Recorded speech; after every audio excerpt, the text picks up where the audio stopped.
Drum roll, please. Another Counter Attack podcast with me. Make sure that my beard's looking all right. I've got a little gap there. I need to comb it out, making me look like I'm balding in my beard. But yeah, another Counter Attack podcast. Guys, keep liking, subscribing, sharing as always. Make sure you click that subscribe and make sure you share it and make sure you continue to get at us.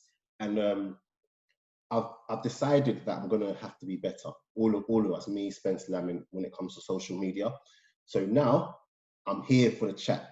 So any sort of feedback you have, any sort of conversation you want to have, when it comes to Twitter, just hashtag Counter Attack Podcast, not the Counter Attack Podcast, just hashtag Counter Attack Podcast, and we will be getting back and joining in the debate.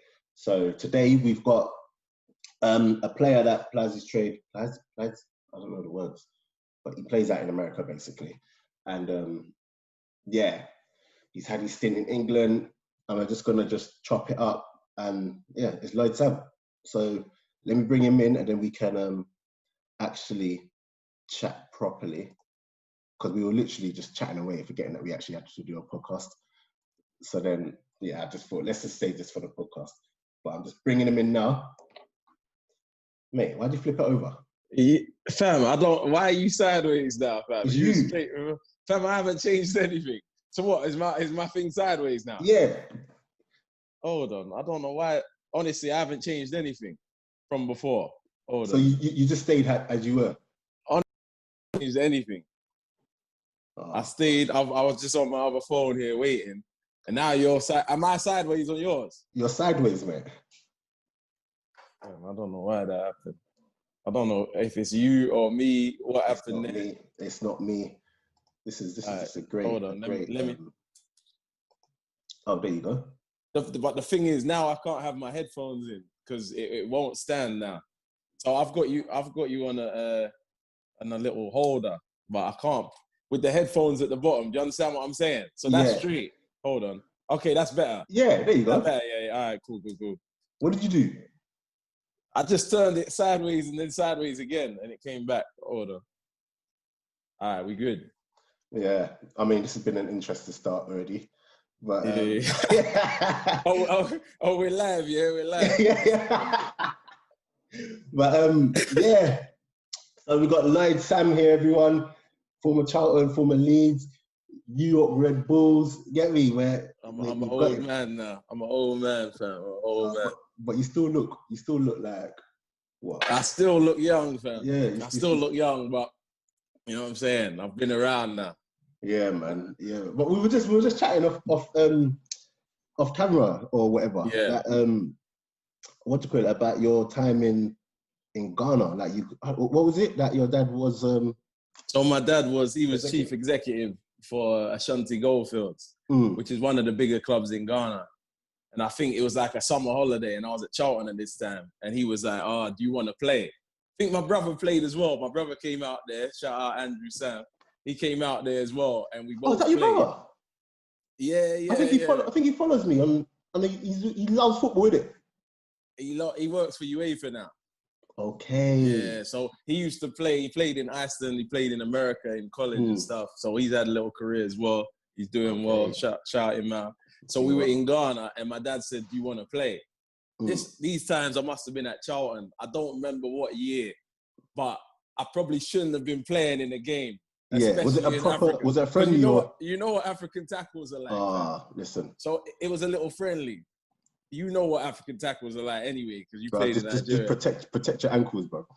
So I went into the game, but I was just like, you know what I'm saying? When you love football, you love football. It don't even matter what you're in. And obviously, I was doing bits, to be fair. Yeah. I was running around. I was playing right wing, and the left back, I was getting past him a few times. Too many times that they said, "All right, come off." Yeah. Because that guy was getting a bit mad. Yeah. He'll definitely collect a bone from your leg, mate. And I think he narrowly missed me. You know what I'm saying? But my Africa tells go from long before that. 10 years old, we moved to Senegal.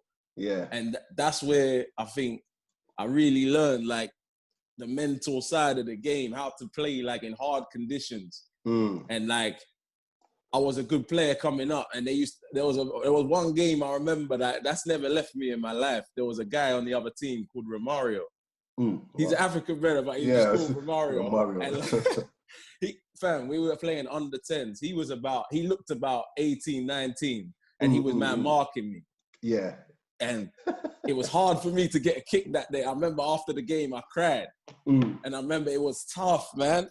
And it's like, when I think back to things like that, that gives you something in there. You know what I'm saying? Where it's like, when you come back to England now, you got the nice fields and all that. And it's like a different kind of mentality. People, it's a little bit easier when you have that foundation. Yeah, so people ask, 100%. Like, it reminds me of obviously when I was in Nigeria playing, and sometimes, like, unless you're playing on a 4G, the pitches are just, it's ridiculous, isn't it? So you got the heat, and like you said, the tackles, man. You know them ones where someone gives you the ball and the defender is behind you and there's no way you can get the ball. Oh, yeah. Yeah, there's no way, like, literally, them ones, they will still go right through you. Right I through. I don't know how many cuts I've got on my ankles over the years, but then you come back here or wherever you go to play, and it does, like, you've been out there, man. You've had to, I think you played it like a friendly, but when you got to deal with, like, all the politics off the pitch as well. The antics is worse than the fields, fam. I said my dad was the chief executive, so he had to deal with a lot of the antics. Like when they're going to away matches and they're throwing things on the players. It's a mad. When I heard what was going on, I was like, Dad, you need to get out of that. Yeah, like, it was mad. I remember, do you know Omaruro, who used to play for Chelsea? Kenneth Omaruro. I don't know. He's a young centre back. Well, he was young at the time when he was at Chelsea. He's a Nigerian guy. Basically, he's from where he used to play for the club I played for in Nigeria, innit? So at the time, even now, he's like a hero. You know, anyone that plays abroad and then comes back is always So, like, his little brother got into the team. Obviously, he's now, you know, brother of Omaruro. So now we've got him. I remember, this is how bad Nigerian football is. I know it's going to be something wild. Where my dad was, like, he's like a politician. He's like a somebody in that bit of Nigeria, innit? So, and he's from there. So they look at me like, even though I'm born and raised over here, like, they look at me like I'm one of them because my dad's from. Decent. Yeah, that helps, though. That helps as well. 100%. So then, this little, like, there was a game where we had to win. We'd been losing. And, like, for us it looked like we were going to get relegated at one point. And we were never going to get relegated, but it looked like it. And then in this match now, we had to win. We had to win. And back then in Nigerian football, it's changed a bit now, but you couldn't win away. There's no way you're going to Can't win away, fam. And they're bribing the referees and all that. Exactly. And we're at home, so we know that we have to win this. We're going to win this. And everything, you know. And I remember there was this game where I was in the crowd. I wasn't playing this game. And basically, it was 1-1, and then the other team was through on goal at one point. And then, so it was just, the way they got through, it was like somehow 3 men are just running towards the goal. Like, no offsides. Yeah, there's nothing, whatever. And we're like, they're going to score. One of the ball boys, he dashed the ball on the thing. He dashed the ball on the pitch, and then it hit the ball that was going, and then the goalkeeper picked it up, and then the referee blew, and then I had to start again from the keeper. This really happened, yeah? That was in your favour. Mate, yeah, and I'm like, I'm in the crowd, and then certain people in the crowd, like, you know, the fans in Africa are like, they're ready. So they're like, yeah, this is what's supposed to be happening. Yeah, well done. So then I'm like, okay, this is a bit mad, but whatever. And then this is what I do. It's Fred. Basically, it got to like 90 minutes. We hadn't like scored. We need to win. The people in the crowd next to me, because I'm sitting in amongst the crowd. Get me? Okay. Like, the bit where players normally sit, but I was like, nah, let me sit with the people. Yeah. And, they were like, no, the referee's supposed to blow for a penalty. He's supposed to give us a penalty. What's going on? And they meant it. That's what they said. Yeah, they meant it. Like, he's supposed to give us a penalty. And then I was just like, what? Literally, I kid you not, 94 minutes on the clock. I think something's happened. The ball's bounced. Someone put his head there, one of our players, but then like he's brought it away. But he just starts holding his head. No one touched him anyway. The ref gave a pen. Yeah. The ref gave a pen. Now this is where it gets mad. Everyone's celebrating. Yeah. And I'm you have to score it, fam. I'm like, that's not even a penalty. Like, I'm like, this is madness. And obviously, I'm from the place where that don't happen here, innit? That don't happen. Grassroots, that don't happen. So then, anyway, long story short, Christian, who's Omario's brother, who like he'd been scoring goals lately, blah blah, steps up for the penalty. At the time, I'm thinking you should probably leave it for like someone who's from like one of the indigents, they call them, the people that are from there. Because listen, if he misses this and the crowd go mad, because he wasn't from there, his brother's from there, but he's not from there. Oh yeah. So anyway, he missed it. Yeah. Oh my goodness. Ref blew for a full time, missed it. The fans come on the pitch and try to fight him. Fight the guy that missed the penalty? Fight the guy that missed the penalty. And what happened? Did he get away? He got away in the end, but he had to eat a couple shots first. Yeah, that's mad. Honestly, it's long. It's long. The African leagues, I don't want to say it's long, but it's kind of long because anything goes still. Exactly. But if you're, to be honest, when I went back last year to film, it's got much better. It's definitely got much better. I can't wait to watch that, fam. Yeah, no, it's coming out. Everyone keeps asking me when is it coming out, but it's coming out soon, man. And you'll see just what it's like, man. And we've got a good over here, man. Trust me. We got it good. We definitely got it good, man. But yeah, enough reminiscing down memory lane and all of that. Right? How are you, man? Yeah, I'm all right, fam. Obviously, Miami and all that. It's out there. It's been raining non-stop the last few days, though, to be fair. But it still stays hot, though, when it rains, doesn't it? It still stays hot. It's humid out there. That's why I'm inside doing the interview. You know what I'm saying? I was going to do it out there, but it's a bit too mad. But otherwise, obviously, quarantine life. So Miami ain't really been Miami lately. So we're just getting through it. Yeah. But I don't even know where to start with you, man. Like, so it really is. In my mind, I was wondering where this might start. I was like, where would he start? Because I don't even know. There's a lot. Yeah, man. It's been 19 years in the game, fam. There's a lot. Crazy, right? Man. I want to get to 20. Like 19 years. Sometimes it feels like 19 years when some of the body aches at times. You know what I'm saying? Like, once I'm warm and I'm in there, I'm fine. But, certain wear and tear after you feel it in certain places. But when you look at me and my appearance, it probably looks like I'm 19 years old. You feel me? But it's been a mad journey. I've learned so much, man, about life, not even just football. Yeah. I've learned. Is the love still there? For the game? Yeah. The love is still there for the game, fam. Like, when I've come, let's start at Miami because I'm here. When I came to the team last year, we were in a league called MPSL.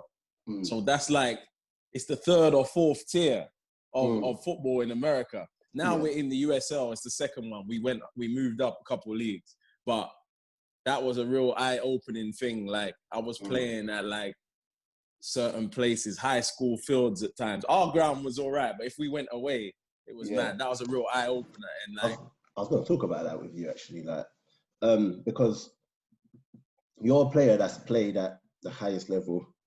And even in America, you played at the highest level. So when you had to drop down, what was that like for you? Because like you said, people just probably look at you and just think Miami, so you're just living life. Do you get what I'm saying? But there's realness when it comes to first, I'm gonna tell you a little thing someone told me in this same quarantine. He saw a video on Instagram of me. It's on the MLS field. Like what the video wasn't about me, it was about something else happened. I think it was about Jermaine Defoe arguing about a free kick. I don't know if you've ever seen that. And then the other guy scores. I'm in the background and I'm just standing there waiting for it. And I'm wearing number 10. He was like, "Rah, when I see you on the MLS field wearing number 10, how were you playing last year at that kind of like professionalism?" He asked me that. And when he asked me, I had to deep the question. I was like, for real, I've been at them levels. I had to put that out of my head, fam, because if I'm there thinking, okay, I played here, I'm going to go with the wrong mentality to these fields. Yeah. I was going in like straight mentality, like I'm trying to be the best player on this high school field with the American football lines. Fam, they had an announcer on one of the games. So obviously, commentator is a guy on TV, saying so-and-so has the ball. An announcer is a guy at the stadium. You would have never seen this. Commentating at the stadium. Lloyd Sam shoots, you know what I'm saying? It's that kind of thing. It was a bit announcer over the speakers? Over the speakers while the game was going on. Like, it's a high school game. So that was one of the points where I was like, rah, like, my mentality has to be at the top level for me to do well in a game like this, or I can't take it serious. So it's like, I've learned so much about mentality. That's the main thing. Mentality is one of the biggest things in the game. If your mentality ain't right, boy, you know what I'm saying? Like, certain people have it naturally. I had to learn. Oh, okay, I was about to say, was that something that you had to learn, or did you always just have that mentality? No, you know, I tell people, like, when I was at Charlton, I was about 23, 24 years old. So we were in the Prem. We got relegated to Championship. Then we got relegated to League One. My manager had me in the office, Phil Parkinson. This was the first journey in mentality for me. And he said to me, he said, Lloydie, you're doing pretty well. You're doing pretty well. But when I see you out there, I'm not really seeing, like, the swagger of a Prem man. Like, you're doing your job and you're getting your crosses, like, you're setting up goals. But he said, put your chest out a bit and let people know, like, I'm a Prem man and I'm playing in League One. Let me show you. And he said that. And that resonated with me so well. I was like, bruh, the next 5, 6 games, I went out there running around and I was doing a madness because I needed that kind of flair and that kind of swagger. That it's like, not too much, but you need a little bit of that if you're a flair player. I was playing a bit too safe sometimes. Have some fun, do some step overs, like, express yourself kind of thing. But would you say, though, sorry to cut you, would you say, though, that a lot of that in regards to that swagger and the flair, when you play at such high levels and you're from like England especially, would you say that gets coached out of you, or they try to coach it out of you? I've seen it. I've seen them coach it out of people. I won't even say it got coached out of me. I think, like, I just want you to understand, it weren't even that I wasn't playing well. He just knew what to say to me at that time just to get more out of me. That was the important thing. That's great man management. So it's like, I've seen it get coached out of you. Like, bottom line, if you're getting results, they ain't going to coach it out of you. You know what I'm saying? If you out there playing for yourself, there were certain times I had the opportunity to cross and I'm chopping the man up a couple times and then I'm crossing. Really and truly, why am I chopping the guy up? You know what I'm saying? My strikers are making runs in the box. Feed the strikers. So it's like, it's a little bit of you're playing for yourself a little bit. And it's like, I would after be like, but I got the crossing. But really, it's like, you have some flair, but get some results first and foremost. If you're getting goals and assists, no one cares about Ronaldo doing like little tricks and that because he's getting goals and assists. If he ain't, they're going to be on his back. That's just the game. That's just the game. I remember, it's so funny you say that. Obviously, right now I play left back, centre back, but before I broke the leg, I was left mid. Oh, okay. And I remember when I was young, I was rapid. Like, I'm still quick though. Like, Dicko's been running away from having a race with me for years. But we'll sort that one out, But Dicko had the notorious race at Charlton. I'm sure he's told you, but go on. Yeah, but who was that against?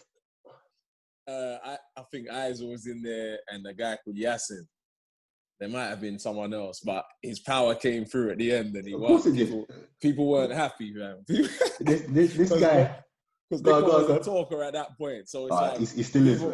People didn't want him to win, but he won. He done well. He backed up a guy that backs up his talk. You got to rate it. Yeah, Dicko's been running away from this race for time. But anyway, when I was left mid, I remember when I was younger, I had this manager called Steve Brown. I don't know if you know Steve Brown. He used to be a Yeovil player. Anyway, Okay. I remember I had him, and then I remember a training session. This is when I was young. I was like, this is before I even went on to play pro or whatever. Yeah. And I remember I had the ball, and I was young coming through. You know, like the senior players don't really like it when you take the piss and that. Like, I remember I'd been doing bare bits in training and everything. And there was one moment, where I did about 8 step overs. Yeah. And then like the ball, eventually, when I tried to cross it, it didn't beat the first man, innit? Yeah. Steve Brad stopped the whole session. Yeah. He stopped the whole session. Even man that I in doing a different drill over there, he stopped the whole session. To make an example. Yeah, and he was just like, what are you doing? And then I remember he was just like, listen, if you're going to do all of that nonsense, make sure the cross gets in, because what he was saying, what he cares about most is not the flair and, you know, beating the player, but it's the end product. Do you get what I'm saying? Yeah. And then from there, never did any more than one. Never did 8. No, never. Honestly, 8 step overs is probably, you know what I'm saying, probably not necessary. It was mad. But if a guy, that's what he's saying, I guess I understand. It's like, if you're going to do 8, you better get the crosses in, because your teammate's going to be on your back, fam. It's like guys that try nutmegs all the time. I told certain guys, I'm like, people going to be on your back, so it has to work. And if it don't, just understand people are going to, you know what I'm saying? Yeah. You're going to get hotted by senior guys. Yeah, I think, did you ever get hotted by senior guys when you were younger? Oh my God. I got hotted by senior guys, fam. I got hotted by, but to be fair, by that time, obviously I had a bit of a hard time in the youth team. So by the time I came through, I was on like a mad kind of, like, I don't care about nothing. I'm coming through, I'm doing my thing. So why certain senior guys in the youth team. Okay, so part of my upbringing, it's mad because I actually did a podcast talking about this, but part of my upbringing was, you see, when I told you when I was 10 years old, I went and I lived in Senegal for 3 years. Yeah. When I came back to England, my dad put me in a school in London. So I was still living in Ends, but my school was up west. It was like an American school. Yeah. Because I went to an American school in Senegal. So when I went to academy now, I'm a guy from an American school. So I was getting bantered. You know what I'm saying? Yeah. I was getting a bit bantered where it was a bit like, I was always a good player, but the respect maybe wasn't there at first. At first, because it's like, oh, look at this American guy. I was, you know what I'm saying? And they were, it's like certain man, like, who's my boys? Like Carl Beckford, I don't know if you know him, or say Sankofa, them man can Bex. tell you, like, Bex, you know Bex. Yeah, Bex, yeah. Bex, Sankey, obviously Albert Jarrett, those are my originals. Jamie Martin, they will tell you when I first come, it was a bit of a mad one where it's like, Lloyd's cool, but it was like, he's on the American vibe, so it was a bit different. Yeah. But I was always on the pitch and play. So at the end, like, now I was transitioning back to coming out the American school. By that time, I was like, you know what I'm saying? I had probably received a lot of banter for a while and it gave me a chip on my shoulder. Yeah. So I've come with a next mentality. Like, I weren't really, it was an aggression that I had now when I came through. And then, like, I was playing with that kind of, like, I don't really care mentality now. Once I came out of the academy and going into the first team. And I probably didn't show some first teamers enough respect. But yeah, I've been hotted up by senior players. I still remember, like, when I was even in the first team, Ben Thatcher said something to me. Shout out Ben. Wimbledon one, isn't it? Yeah, Ben Thatcher, he's still on my Instagram, just getting at me every time I post something. He's like, you're not American. Hey, he's just been giving me abuse. But hey, it's love at the end of the day. One time he said to me, I was talking in the physio room, and he said, hey, you've said a lot of words in this room for someone that hasn't played 100 games. Ooh. I was quiet the rest of the year, fam. I was quiet the rest of the year. And like, I still remember that. But that's took it on to now I'm a senior player. So now it's like, I'm not necessarily hotting man up like that. If someone needs to be, then I will tell them in that fashion. But I'm more on a conversation kind of vibe. Like, now I'm the old head. But there's been other seniors. Herman Haradison used to beat me up all the time. Like, he used to beat up all the youngsters, but with love. You feel me? Yeah. So, I had man like Forge and that. Forge used to give a couple lessons. Lisby was there. They're all, you know what I'm saying? All to help, you know what I'm saying? They know what they're doing. So shout out all them, man. Yeah, no, that's too funny, man. Do you still keep up to date with like Charlton and what's going on there? Was it a bit hard? You know what, Charlton, man. I come through at Charlton, but because I was in the team that was in the Prem, and then we got relegated to Champ, then League One. It's like it was a sour time for me, and even the fans. It's like it was a bit weird in the end, like, it was a bit, the way it ended weren't really a thing where it's like, oh, Charlton loves me kind of thing. It felt more like it was like the fans really, at the end of the day, they were kind of sick of what was going on. And I happened to be in that team as well. And maybe that probably led to me feeling like, I was like, I'm always going to love Charlton, but it was just like, it ended in a bad way kind of thing that we were in League One. So it was a bad time. So was it made worse by the fact that, like, I think it come out that you couldn't, they couldn't keep you because they couldn't afford your wages or something like that. So when the fans are hearing that on top of what's going on, they're probably thinking, but honestly, my wages weren't mad. I don't think that was the real reason, if I'm honest, because I tell you what happened after.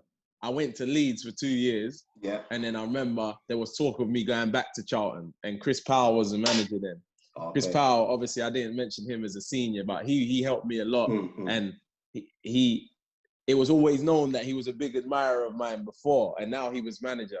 But I remember thinking, let me say one thing that happened actually. When my last game for Charlton, when I was driving out and we lost the League One playoffs, we missed a penalty, I believe. Driving out, there was a car in my way, Mercedes-Benz. Not a car in my way, or was I in the way of the Mercedes-Benz? I think I might have been a little bit in the way. And when the Mercedes-Benz came round, I looked round and I noticed it was the chairman's car. Yeah. And as the chairman was driving by, I was probably going to say, all right, good night to the chairman. Obviously, he's unhappy we've lost. Yeah. As he drove past, he's like, raised his arm, like, you know, one of them ones, in anger. But do you know it was you though? He knew it was me, I believe. So, all right, so I had always remembered this. And I've always remembered, I was like, right, the chairman, he's either not happy with the team or me and the team. Definitely me, at least. Yeah. So when it was talk about Powley being the manager and him bringing me back, I was like, yeah, Powley, he's always loved me as a player. But I was like, would the chairman allow that to happen after I just feel like, so it's mad. If you know what happened, Powley released a statement saying we will not be bringing back former Charlton players to the team. So I was like, it felt... That's unheard of, man. It's unheard of. It's like there must have been a few Charlton players that obviously he played with. I couldn't name all of them, but pretty decent players that probably would have been good in the Champ. But that was said. So that was a thing where I was like, right, okay, well, I guess I definitely ain't going back. You know what I'm saying? Yeah. When does that happen? Don't you just get the best man for the job? Why would you release a statement? Not saying I'm the best man, but why would you release a statement saying we're not bringing back former Charlton players? Yeah. And that was a weird one. That doesn't even sound like something that Chris Powell would do, to be honest. Like, that's definitely got to come from... It's got to come from up top. I don't know how much I can say right now. Talk the pig line. I don't know how much I can say right now. You said that's something Chris Powell wouldn't do. I gotta sip my drink. Chris Powell was one of the best, best senior pros. He used to bring boxers in for the young players, Calvin Klein's. I wasn't even in the first team yet. So he would bring in Calvin Klein's for me, Bex, Osei, all the other young, you know what I'm saying? And look after us. Now that he's become manager, it seems like he's wanted to distance himself as much as possible for whatever reason. You know what I'm saying? For a guy that was so cool and helped us so much. Yeah. It seemed like that. I would love to speak to him again one day, but you know what I'm saying? It seemed like that. Because when I went back from America, I messaged him as well. Yeah. Just saying, oh, Powley, what's going on? And it wasn't really received that well. I think it was just air. No real... He replied saying, good to you. See, I don't even know how much I can really say right now. You know what I'm saying? All I'll say is he was such a great lead, a great role model getting in. Remember, he played for England and all that. Yeah. It's like after we become management, there was no real... It's like I know what you mean. I know what you mean. It's almost like he's not allowed to be a friend anymore, which is quite sad. But do you feel that that's because, like, oh, am I really gonna have to go down this route? How much of that do you think is because he's like a black manager? He can't just, be. Bring in all your black man, maybe. Yeah. You know what I'm saying? Do you get what I'm saying? And to an extent, in the game that we're in, I can understand that. To an extent. Yeah. But imagine if the sad thing is, if that is the case, if I'm a white player, I have more of a chance of getting a contract. That's a sad thing to say. Yeah. Like, if that's the truth. So I'm not saying that's what it was. Yeah, of course not. Of course not. In the game we're in, it's like, if I was a manager, it's sad to say, if you're bringing in all your boys and they're black, it might be looked on in a certain way. You know what I'm saying? It's just like, that's just the game we're in. So obviously, love for Chris Fowl and everything he did for me, like before that, that might just be a victim of the game that we're in, kind of thing, where that's how the game is, though. It's like, you know what, you see it all the time, man. When like, I see it at the levels I've been to. I've seen it at the lowest levels. When you do get managers who are black coming in, they don't want to bring in, like, they could, but they have to play the part and whatever. It's not about. They don't want to bring in too many, because it's like, I've literally, it's mad, because we're treading on dangerous territory now. I'm telling you. I've literally imagined, if I was a manager, let's say I brought in an assistant, one of my boys, and then I brought in the first team coach. I'm just like, you think, is that too many black? And it's like, that shouldn't even be a thing. It shouldn't. It's a thing in the game, and it's sad that it's a thing in the game, because then other people will come in and be looking and be a bit funny about it. But that's where our game is still. Our game hasn't, you know what I'm saying? It's like, I feel like people would rather, you know what I'm saying, you bring in your mate and then you bring in your white mate as well. That will be looked at better, which is, it's sad to say, but feels like that's where our game is at, not blaming anyone. Yeah. You know what I'm saying? Crazy. That's how much, like, or how much do you feel, though, that now you said you're 35 years old, you've been around for, you said 19 years in the game. 19, bro. And do you feel like, now that you're on the back end of your career, I should say, you can be open about certain things, whereas when you were younger, you probably felt that, I can be more open about it. I still feel a bit funny, like, where I'm could this mess up an opportunity down the line, maybe? But I can be more open, because where I am right now, it's like, it's not going to mess up a playing opportunity, right? So, and it's the truth, though. And I'm not even blaming any individuals. I'm saying, I understand it's a product of the game in England. You know what I'm saying?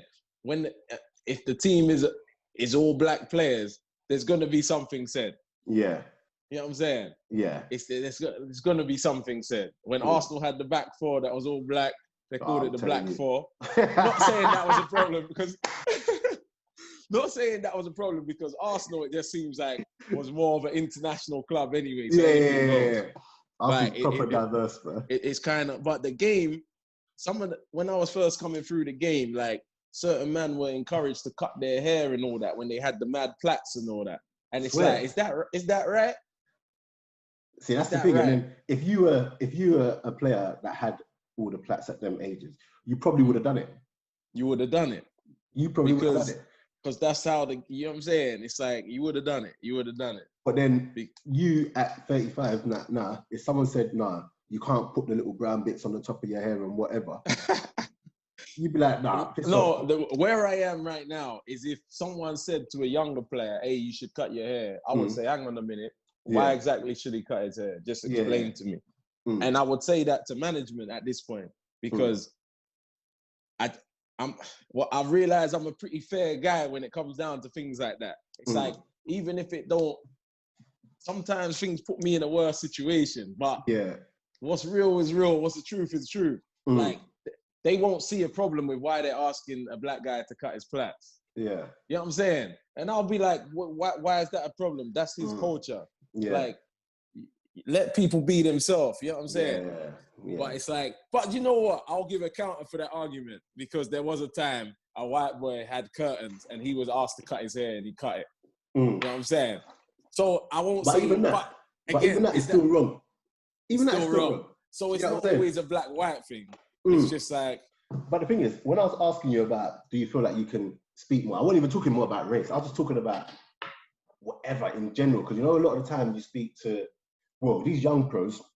Obviously, I know a lot. I know a lot of pros, and when they're speaking to me like in person, like it's cool or whatever, isn't it? But if you to try and get them on a podcast like this, like if I start naming you some of the guys who I could get on a podcast, but who are so scared to say anything and whatever. Yeah. If I was younger, I've already said too much. You know what I'm saying? Yeah. Do you get what I'm saying? Know, obviously, I'm blessed in a way. It's that like I don't necessarily. It's hard. How am I trying to say this? I don't need them. You know what I'm saying? Yeah. I'm also involved in things that everyone thinks that, like, obviously, you know, I'm in Miami. I guess I'm living quite nice. Obviously, I put that on Instagram. Everyone thinks that it's like the club have put me in this place or the club. Fam, it's things I've done, which is another message people need to know. It's things I've done in my life that have allowed me to be in this situation now. Because my team now, remember I said we third, fourth tier. They don't pay me a lot of money. Honestly, I'm releasing a lot of info, but it barely covers the rent, if you get what I'm saying. Like, there's other things I've done property-wise, which I would always encourage any players. Buy your houses early. Yeah. When I was 21 years old, my mum was really like onto me about buying houses. I was moaning a little bit and I was like, all right. And then I bought a few. And it's like, that's my foundation now. Because but the thing is, do you feel like there's enough, because if you didn't have your mum there to tell you, would you say that there's enough help or people advising you who you listen to actually go and do that? I think they've done a better job these days of letting people know that this money ain't gonna last forever. This football money, it ain't gonna last forever. And it's like I've had some hard times in the game as well. 2018, that was a very hard year. I got DC United didn't renew my contract. I went to AFC Wimbledon and you were there for like. I saw you play 2 games or something. I was there for 2 months, a little pay-as-you-play contract. And that whole year, I didn't really have it. That was one of the hardest years of my football career. Football stuff, that was a hard year. Because after AFC Wimbledon, my contract ended. I didn't have a club for the end of the year. I remember I went to Swindon on trial. The whole trial thing is nonsense as well. I was about to say that. What's it like? Like, you've been there and you know you could do it. So when someone's like, honestly, I don't know how much time we got, but I've got stories. Talk. You're free. Talk. Obviously, so Swindon, I went on trial. Bearing in mind, I kind of understand the game now. I'm about 34. I'm 34 years old or 33 years old or something. And there's a couple teams that are willing to take me on trial after AFC Wimbledon. I've left America. You know what I'm saying? I'm back in England. So I said, I'm only going on trial if I speak to the manager first. Yeah. So the agent said, all right, the manager will speak to you. I got on the phone, Phil Brown. I said, Phil, before I come on trial, this is a better way to approach a trial, just for people that are listening. Before I come on trial, I just want you to know, this is a very important decision for me to come here on trial because it means I can't go for other opportunities. So I just want to ask you, what positions do you actually need? If I do everything I'm meant to do, will I get signed? Like, questions like that are relevant questions because these clubs will take you on trial with no intention of signing you. But are you able to ask those questions now because you've got experience in the game or whatnot? Because a lot of young people will hear that someone wants to take them on trial and they'll just go. But because you're experienced, is that because I've seen a million guys come on trial at the teams I'm at? They have to be Lionel Messi to be signed, and even then they might not get signed. You know what I'm saying? So I already know that. So I said to him, what positions are needed? He said, we need all across the midfield 4. I was like, okay, that's a good start. I I said, look, I need to know if I do everything I'm meant to do, am I going to get signed? He said, if you do everything you're meant to do, you will get signed. I said, all right. And there was just a couple other questions. I needed him to hear that I'm serious about this because I was like, when I come in, he needs to know I'm a serious guy. You know what I'm saying? So I get in. Honestly, I was playing some of the best football of my life. Honestly, on this trial. At 33, 34 years old, it was mad. And like, we didn't even have a lot of players. It's like, I was one of the leaders. I had learned a lot of about leadership by this time. As a winger, it's like when I was at Red Bulls with Jesse Marsh, he taught us so much about leadership and taking team talks and doing things like that. So it's like, at this point, I was there talking to a lot of the young players, trying to help their game. You know what I'm saying?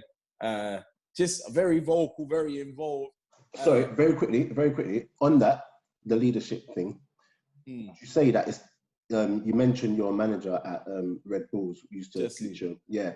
Would you say that leadership is something that is just in you and he kind of helped to bring it out, or you literally just had to learn to be a leader over the years? I didn't know it was in me. I think he's the one that made me a leader. And I've learned that it's like, if you're a real leader, you make other leaders. You know what I'm saying? And he was a real leader. I don't know if you've seen any stuff from him, like, no. When they were away at Liverpool, Salzburg in the Champions League, his team talk at half-time. He's a manager at Salzburg now. You need to see that link, fam, because obviously it's quite inspirational. Like, when you hear it, it's like he's a guy that knows how to make leaders. And it's like, there's guys in that team. Who is it? Dax McCarthy, Sasha, Brad Wright Phillips. Like, all them guys have probably come out of that better for it. Probably more names. If I forgot a couple guys, Robles was there as well. So who's Robles, the keeper? He's a keeper. It was a very good team we had at Red Bulls, to be fair. So by the time I was at Swindon, I kind of took some of that leadership in, and I was one of the main guys. But once I remember all the trialists, I was still a trialist, and one time, at this point, I was like on a thing where I don't really, I know the game. And one time he said, Phil Brown said trialist. And I said, Phil, I'd prefer not to be called a trialist. He was laughing, to be fair. He took it well. I said, I've been in this game a bit too long to be named trialist or something. And he was like, yeah, he understands. So all the trialists though, I was still a trialist. All the trialists never came on the Spain pre-season tour. But he said he wants me to come. I was like, all right, cool. So I came. It looked like I was getting a contract. Yeah. I said, Phil, what's going on, fam? I've done more than enough to get signed. This is how I'm talking to Phil. I'm like, Phil, come on, man. What's going on? Yeah. I've done more than enough. He's like, Lloydie, everything's looking good, whatever. We come back. I've said, all right. That even went better than I thought it was going to go, Phil. Yeah. So what are we saying now? He said, all right, there's one more game, but you're in a great position, great spot. Chairman just wants to see you and want to get more game. We played a tough game against West Brom, you know. Remember with Swindon? We played against West Brom. I still gave a good account of myself in this game. So after, and I was playing with young'uns. They didn't even put me in like the first team squad. So after the game, Phil said, you know what, you've done everything you could possibly do. But the chairman said he's not going to sign you. He said, I can imagine what you're thinking right now. But he said there's a young player. Fair enough, there was a young player, good player, that the chairman would like to play and maybe sell. I was just like, I remember I was just like, I've actually done all my due diligence, everything possible. And you just don't always get what you deserve in this game.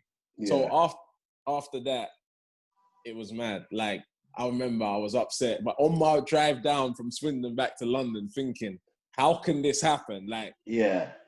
I remember even the Swindon boys were calling me saying, oh, this is nuts. This is nuts. Obviously, as they do. But this actually was nuts. But I was like, you know what? It's the game. Driving back to London thinking, I can't really go on trial to another team. I got a call from an agent. So do you not have, at these times, did you not have like one set agent these times? Nah, it was, I've realized that, to be fair, now, how do I say this? I had an agent that was doing the American stuff for me. You know what I'm saying? Okay. Yeah. But otherwise, it was like, if someone has an opportunity, then, you know what I'm saying, I'm not going to let that opportunity go. But on my drive back from Swindon, I got a call from an agent in Dubai saying, I got a call from an agent in Dubai saying they were trying to sign a player from Tunisia and he can't go because his team won't let him go, and I matched the profile. So they want me to go to this team in Dubai on some mega money. Not mega money, but some good money. I was like, yo, forget Swindon. So now I'm like, what?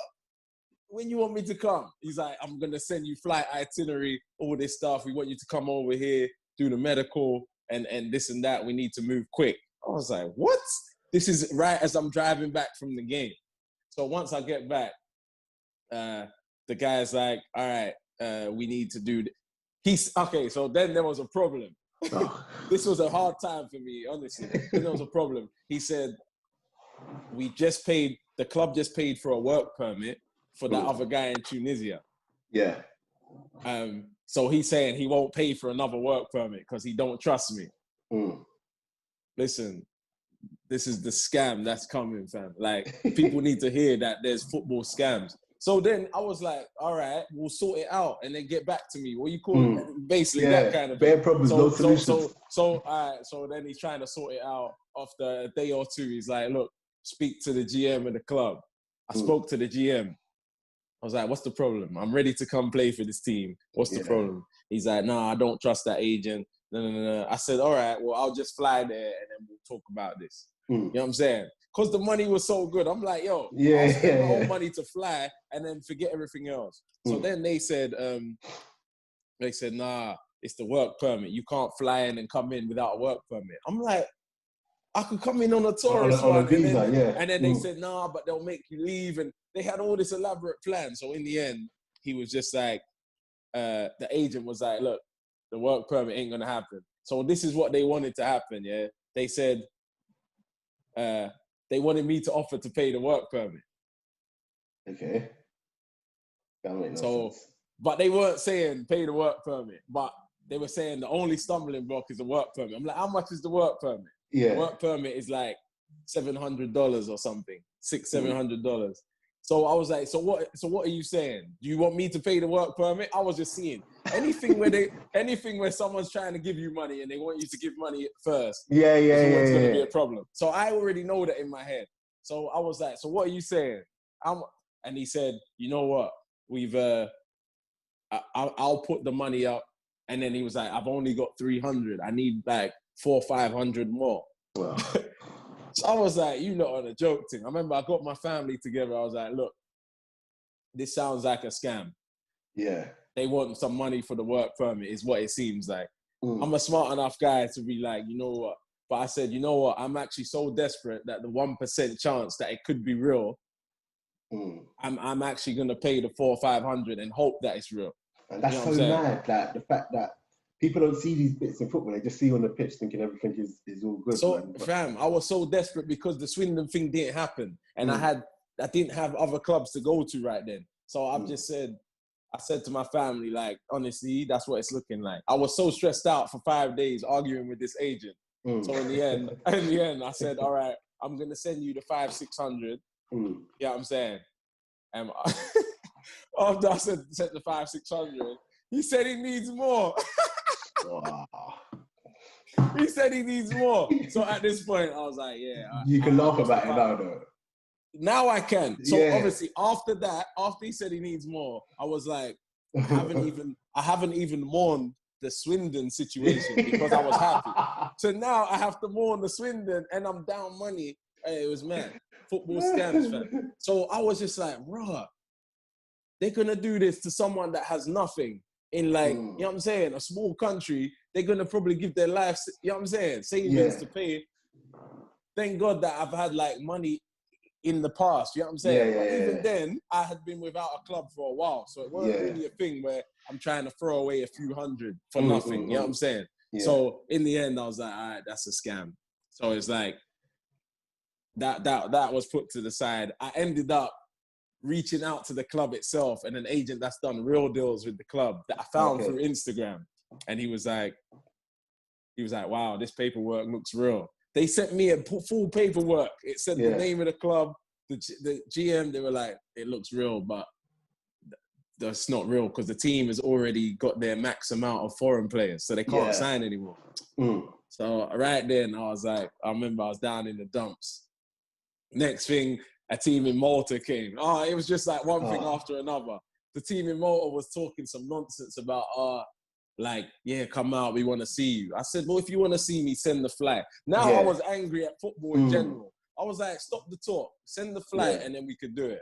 They send me a one-way flight. Of course, it's going to be one way. If I don't sign, obviously I have to pay for my way back. I get out there, there's a dispute. First of all, the room they put me in the hotel, was not a legal room. A legal room has to have a window. Yeah. A legal room has to have a window. There was no window in the room. I was in the little box, fam. I'm in the box. I'm looking around. I'm like, wait, you know what? When I first got in there, I was like, wait. Something ain't right about this. I didn't realize at first that it's because there was no window. I was like, something ain't right about this room. I was like, there's no window. I was like, so I went back downstairs. I said, nah, you need to put me in a room with a window to the people in the hotel. They said, the club, they've got a relationship with this hotel or something. And we found out that room was for employees of the hotel when they want to have a rest and just lie their head down. I said, no, this is long. So in the end, I've cooked up enough fuss before I've started training and they've moved me to a regular room. Yeah. But fam, it's just, so I was already annoyed. I was like, this club, if they're doing things like that already, you know what I'm saying? Yeah. So I went and there was a dispute between the director of football and the head coach. Buddy. There's too many stories I've got from the game. There was a dispute between the director of football and the head coach. So the head coach was on to me. Yeah, I'm getting hot, bro. When I say the head coach was hotting me up and I've just not even trained yet. Why? Sam, because I was with the director of football. When the director of football brought me in, he was so warm. Yeah, you're going to come, you're going to do this, gassing me up. When I saw the management asked me, he was like, oh, Sam, where have you played? And I said, the last team I was at DC United. And before that, he was like, I don't need to hear anymore. And he walked away.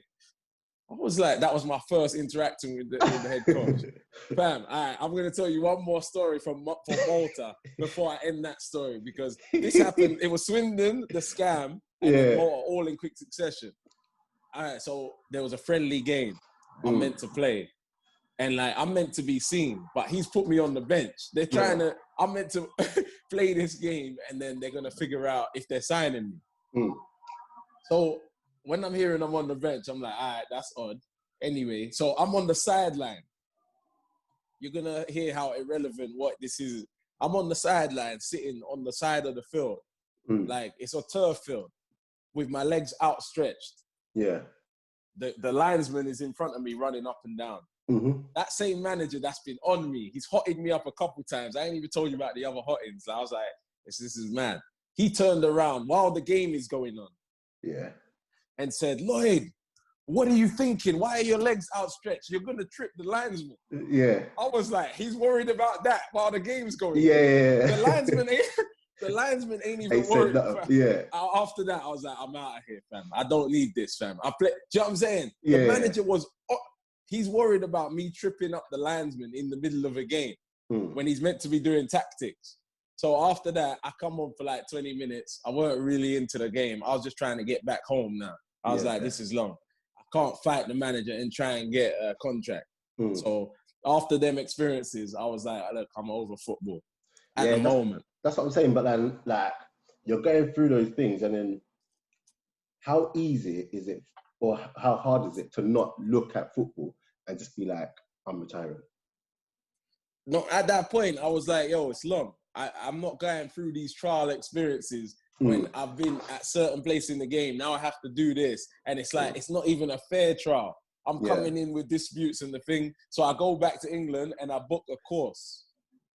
public speaking course.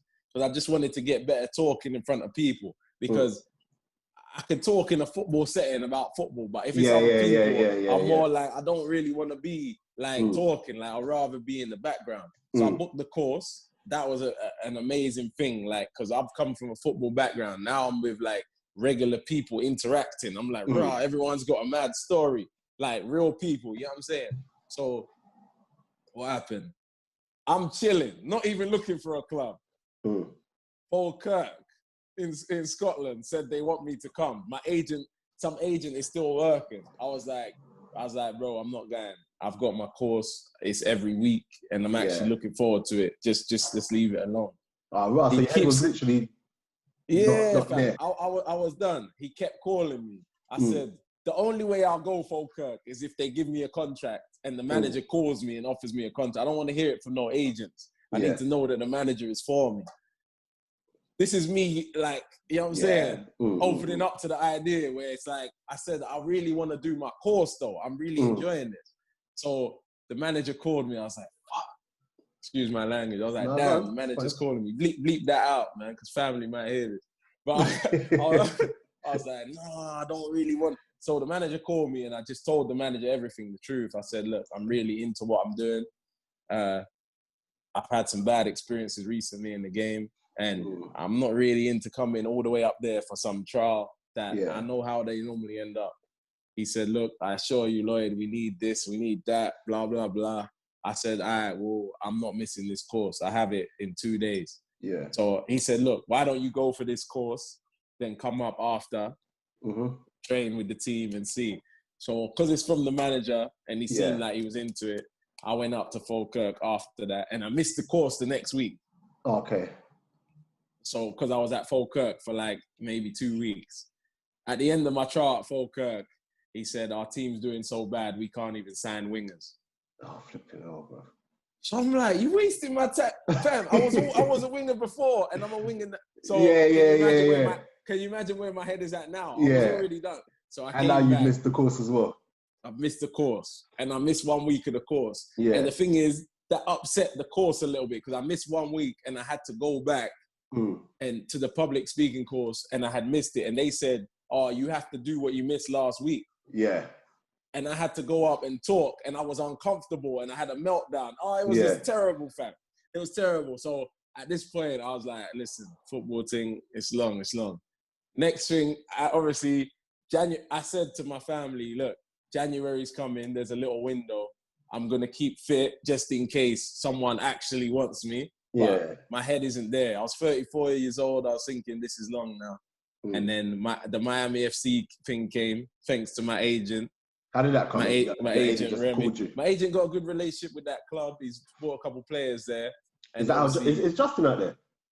Justin Hoyt? Oh, Justin was at my house. I saw that. He's not at that team. He's at South Beach team. Oh, okay. Yeah, shout out Justin as well, fam. He's helped me during this quarantine, you know what I'm saying? Because Miami's all good, but when quarantine, you ain't got family close, it can get lonely, fam. You know what I'm saying? Nobody was around. So it's good to have Justin nearby. So, then the Miami thing came up, and he was talking about Miami. He's talking about Miami want to sign me. I was like, oh, no, I don't want to. But then I was like, what, straight contract? No trial? No nothing. I was like, all right, cool. So then it's like, I swear, like God sent down, I don't even know where this came from. My head was kind of done with football. And I've skipped past some very hard days. You know what I'm saying? I'm back in England. I'm waking up back at my mum's house. I love being back at my mum's house because me and my mum was able to get close again. I hadn't been around her for like 10 years. And now I was around her every day. So take the positives from anything. So I take the positive, but I would be waking up at mad times and just not wanting to get out of bed because what am I trying to do? I have to motivate myself to work out maybe. I was just like, this is the end of an era. Like, all I know is football, really, and now I have to go into something else. Can you see why players, like, when they leave the game, fall into like that depression state and everything? Can I see? I expect it. So it's not even can I see. the only thing that was saving me, because certain times I would wake up and I'm like, bruh, what am I going to get up and do right now? All my friends now got work, whatever. I'm just at home. My mum, obviously, she's at work. And I was just like, bruh. I think one time I was in bed. But in England, you know, it gets dark early in a certain season. Yeah. I was in bed till it was dark, fam. And then I got out of bed. I was like, nah, this is getting drastic, fam. So it's not even that I can see it. I expect it. And it's like, the only thing that helped me is me thinking some of my boys, closest boys, came out of the game at 23, 24, 25. And that is heartbreaking. You know what I'm saying? 24, 25. I'm 34 or whatever. I'm like, yo, you've had a good career. Stop feeling sorry for yourself. Yeah. Your boys, what they went through, I didn't even appreciate it. Like, how hard that is. But, so I was just like, you know what?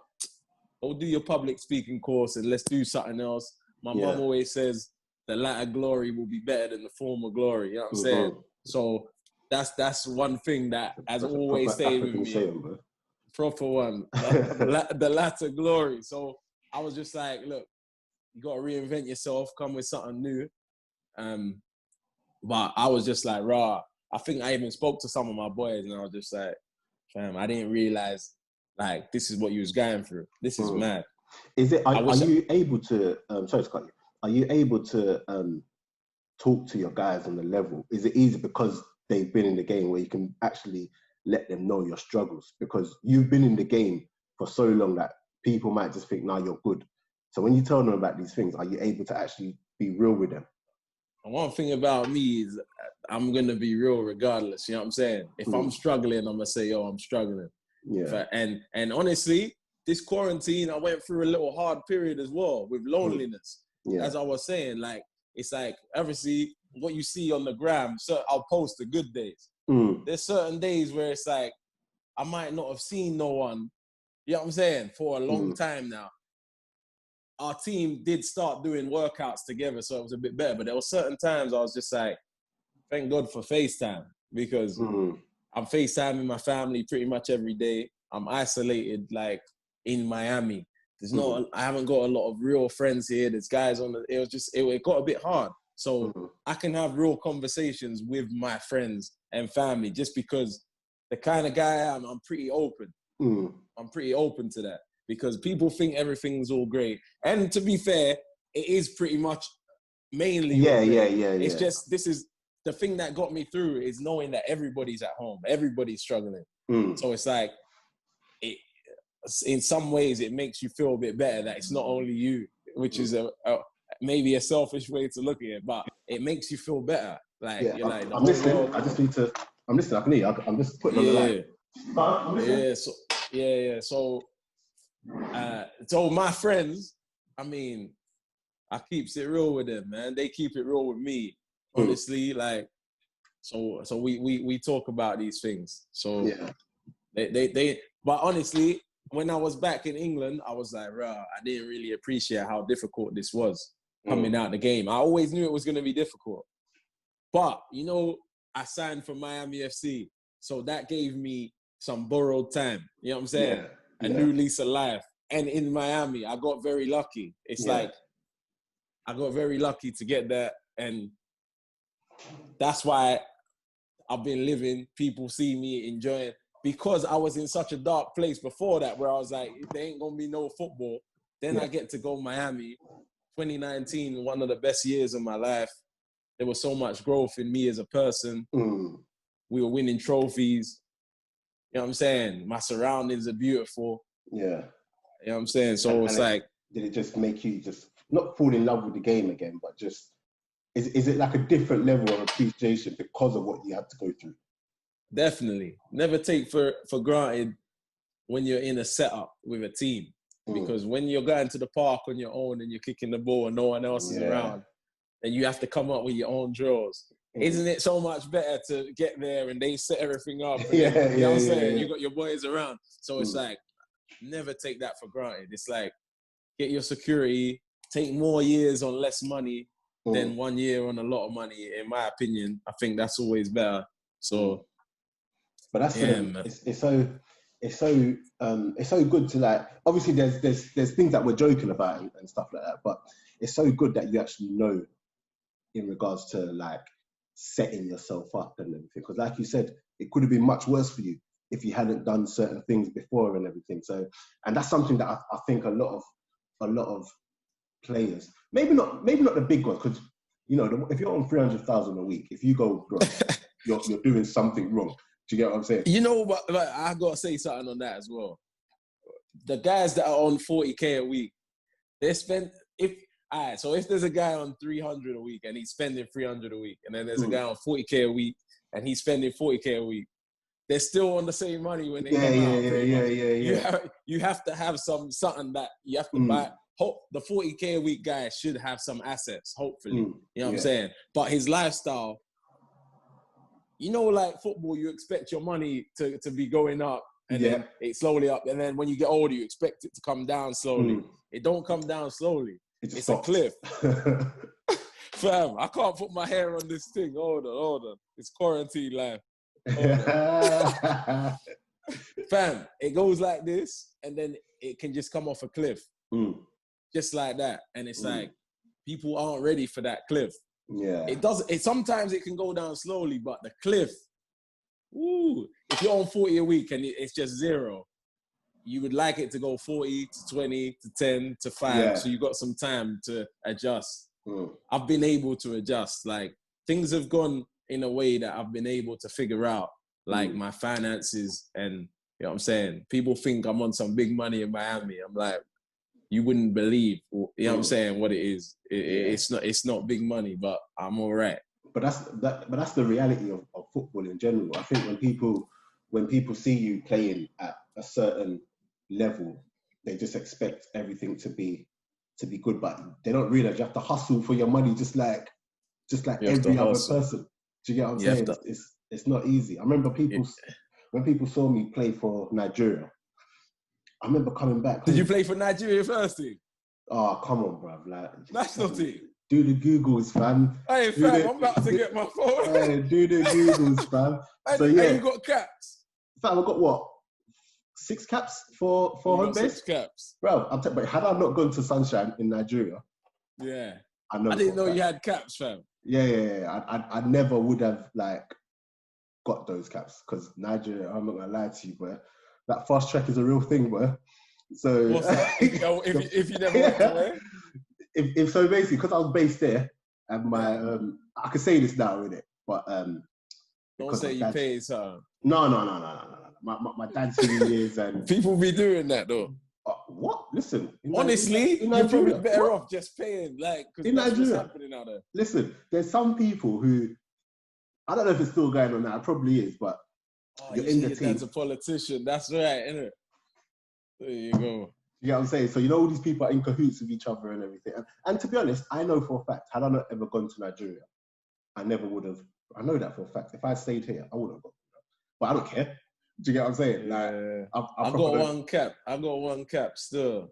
I feel like I should have had more. Yeah, I was about to say, you look back and think you definitely should have had more as well. Yeah, I got called up a couple other times, and like there was one time I was at Leeds, and I remember I weren't playing that much at Leeds, and there was a Carling Cup game they wanted me to play, but Ghana were meant to play Nigeria. Do you remember this game in London? I remember that game. that game. But this is the game. It got postponed because of London riots. Yeah. I didn't know that. I didn't know that was going to happen. So Ghana had called me to play, and I'm having a madness with my coach. I'm like, you're not even playing me in the league. No, it was Grayson at the time. Simon Grayson. So I'm like, you're not even playing me in the league. You want me to play this cup game against Bradford right now. And I'm saying, for me, this would be better to go play for my country. Yeah. And they're like, nah, we need you to play. I said, I'm not playing. I'm going to play for my country. So in the end, I've tried to give a good stance. And then in the end, they said they're not going to release me to go. If I go, there's going to be problems. So in the end, I stayed. But the game got cancelled anyway. Yeah. But the way I was acting anyway, they were probably like, oh, Lloyd's a problem. You know what I'm saying? So I did all that. But the thing is, do you know what's mad? Would they have done the same if it was England? I feel like they got to let me go if it's England. Not only that, but on the joke thing, they were saying, I think it actually was a joke. They were like, Ghana, why you want to play for them? Kind of thing. It was a joke though, but I don't know how serious it was. But in my mind, you know what I'm saying? So that time I got called, and before that I got called, and I remember Dicko went there. Phil Parkinson let Dicko go, but he didn't let me go at the time. Yeah. Because I think at the time, obviously no disrespect, but I was in the team, and I think Dicko was on the bench and in and around it at the time. So Phil Parky was just like, all right, go. And I'm like, Parky, let me go. You know what I'm saying? But he didn't let me go at the time. So I missed that opportunity. It's so crazy, the other one. That, even, having to get permission to go, you think it's just a given. Nah, but we wouldn't need permission if Ghana did it on time. Oh, okay. But they did it late. You know what I'm saying? So now the clubs can decide what they want to do. If they put it in on time. Come on, man. You know what Africa's like sometimes, man. Yeah. Everything's late, last minute. Mate, I remember I'd have to go to camp. Like, in Africa they do camp where you're there for just a couple of weeks, bro. But then, like at certain times, you'll be there, and then like with the national team, there's no match for like 2-3 weeks. But then you're just there. All the players who are based in the home-based countries, or the ones who maybe for some reason are on break and everything, they're all there. Then like the Prem ones will all come later on. Do you get what I'm saying? Oh yeah. I remember I just used to be in camp, just training for like 2-3 weeks, missing the season. There's games going on, but I'm just missing. Yeah, but don't you get compensated? No, you get compensated, but like the point I'm making is that your club, if you're with thingy, it's a pride. Like, nah, let him go. Do you get what I'm saying? Yeah. Oh, and then let you go. Yeah, it's mad. And then you come back, and I remember when I'm about to do my Google research on you, fam. You're international player, fam. 6 games. I'm surprised Dick couldn't even tell you, fam. I remember the Eagles and all that. Fam, I remember there was a game where, and this is how you know football. There's a flag. This is how you know football's mad. I thought, that playing for Super Eagles, as soon as it's like I got one cap, my life will change. In regards to now, I can come back to England. I could get a big club and whatever. I would think that as well, though. Yeah, no, it doesn't. It didn't help. No, I remember getting on the phone to Dicko and fam, this is when the doc comes out, you'll see it. I was going through issues because when I came back from international duty, I didn't pay certain people. Like, it's mad. I didn't pay certain people to. You got people who have nothing to do with me, nothing to do whatever, but that want to get a piece of it. And I'm just like, nah. You could do that with the players who are from there, but you can't do that with me, innit? And then I got back to my club. Remember, I was telling you that game. I wasn't in the team when they beat up. That's why I wasn't in the team. So I weren't in the team anymore. I was stressed. Why weren't you in the team? Because like whoever was like didn't get the money from me in that thingy has now. Wait, someone in your team wanted the money? No, someone from like the Nigeria in and around. Yeah. But he wasn't even part of like the coaching setup or something.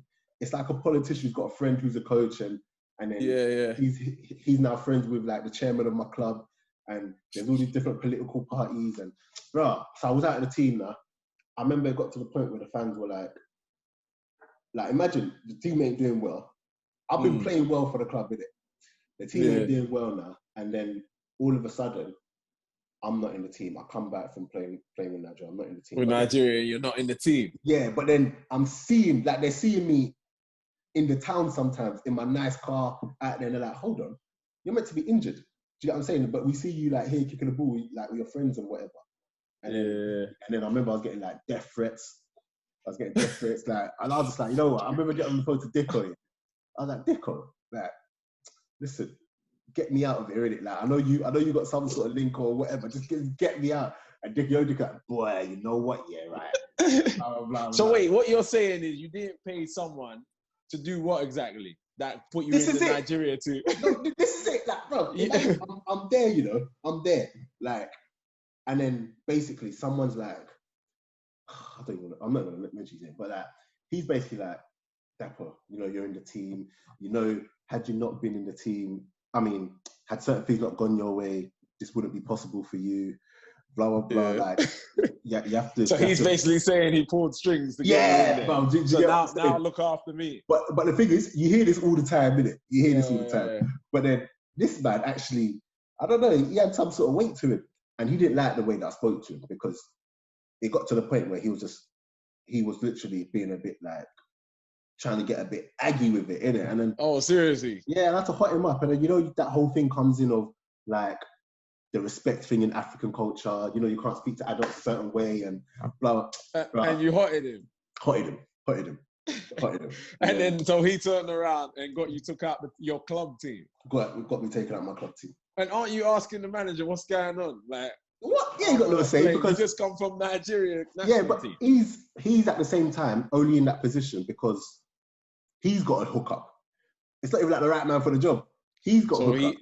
Oh yeah. So it's chain of command. But someone's up there, like everyone's following that chain. This is it, man. Yeah, man. Then when I left, the thing is, the joke is, I'm saying this now, and I try not to say this because I know when people think about Nigerian football, they think of it as like they're corrupt and whatever. But let me not even lie. Like, I enjoyed my time on a whole, like in Nigeria. Yeah. And it was good, but it left a bit of pill in my mouth. So when I went back last year, and I'm seeing some of the old coaches who were complicit in all of it, but they're trying to bread me. Do you get what I'm saying? Yeah. Obviously now in Nigeria, they can see that I've got a banging podcast and I'm chatting to this player, that player, the players that they're watching on TV every week. Yeah. So you've got a platform to get news out. And now they're flipping. Yeah, man, left a bit of pill. And it's mad though, because when I went back last year, I'm talking too much, but I'll stop and say. When I went back last year, I got offered the chance to play again, like come back. Yeah. I'm not gonna lie to you, man. I almost went back. I almost went back. What? So the fees all right out there? Yeah. No, not for your level. No. Not for your level, but my it was level nice. Fees aren't the fees people think it is anymore. Yeah, no, it was nice. I can't even lie. It was nice. Like if I came back here and I was earning that sort of money, I'd definitely be like top bracket, like tax bracket. Okay. But you gotta get back out there then, fam. Nah, but you know what it is? Where I've broken my leg before, and I've seen like I broke my leg here, and the way I broke my leg, had that happened out there, I don't think I'd be walking again, mate. So it's things like that. Do you get what I'm saying? So So you recovered from the leg break though, yeah? Yeah. I recovered. I decided to like just stay and play semi-pro. So but yeah, it was a bad one. I broke tib and fib. Really? Tib and fib. My leg was literally like hanging like that, man. In what level what was that? In England, yeah? Yeah, no, that was in England. That was when I was at Dartford. So yeah, man. It was that's man. So did you play with Bex or Ose or them, man? Because they No. I played like with people that know Bex. That's how I know Bex. Because do you know Morris? Yeah. So I know Bex through Morris. I played with Morris. Do you know what I'm saying? Yeah. Morris is a good guy, man. That's shout out Morris, man. Good guy. Yeah, man. So yeah.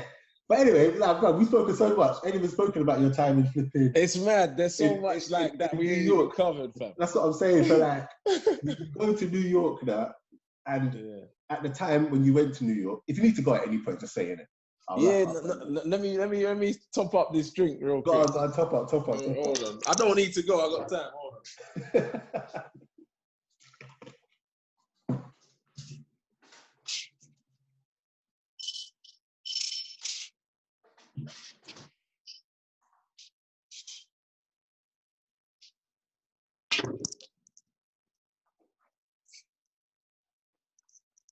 Yeah, no. There ain't nothing to do in quarantine anyway, fam. Yeah, I can tell. I know the thing is, I know the podcast, that our listeners, the ones that they listen to, I know the ones that like they love. They're gonna love this one. Like as much as it's good. Honestly, I've got a story to tell, fam. I've got a story to tell. As much as it's good when they hear me speak to like that Prem player, they love these ones, innit? Like just the normal. You're gonna get the realness, fam. I know. Honestly, the thing is, I've been at the top level of the game in England and the bottom level, League 2 and Prem.